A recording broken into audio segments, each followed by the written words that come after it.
নমস্কার, আমি সুস্মিতাস ক্রিয়েশনে আপনাদের স্বাগত জানাই। আজ আমি আপনাদের সাথে একটা টেরাকোটার সেট শেয়ার করব। এখানে আমি প্রথমেই থাল, গ্লাস ও বাটিকে ভালোভাবে ধুয়ে প্রাইমার কালারটা করে রেখেছি। প্রাইমার কালারের জন্য আমি হোয়াইট ফেব্রিক্রিলের যে অ্যাক্রাইলিক কালারটা ওইটা ব্যবহার করেছি।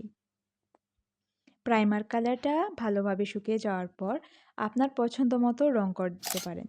আমি এখানে রেড কালারের উপর কাজটা করেছি, তাই এই প্রত্যেকটা বাসনের উপর প্রথম থেকেই রেড কালার করে রেখেছি। এই কালারটাও যখন শুকিয়ে যাবে তখন আস্তে আস্তে আপনি এটার উপর ডিজাইন করা শুরু করতে পারেন। থালটার উপর আমি খুবই একটা সিম্পল একটা কলকার ডিজাইন করেছি। থালটার চারিপাশে ভালো আস্তে আস্তে ঘুরিয়ে ঘুরিয়ে এটাকে আপনি ডিজাইন করতে পারবেন। থালের ডিজাইনটা কমপ্লিট করার পর আপনি এখানে বাটির কাজগুলো করে নিতে পারবেন। বাটিগুলোকে আমি একই ডিজাইনের মধ্যে করেছি, এক এক করে প্রত্যেকটার মধ্যে ডিজাইন করেছি। থালাটা ভালোভাবে শুকিয়ে যাওয়ার পর আমি একে একে বাটিগুলোর মধ্যেও কালার করেছি এবং অবশেষে গ্লাসটার উপরও বার্নিশ করে দিয়েছি। ফাইনাল লুকটা কিছুটা এরকম হয়েছে। আপনাদের কেমন লাগলো অবশ্যই জানাবেন। দেখা হচ্ছে পরের ভিডিওতে।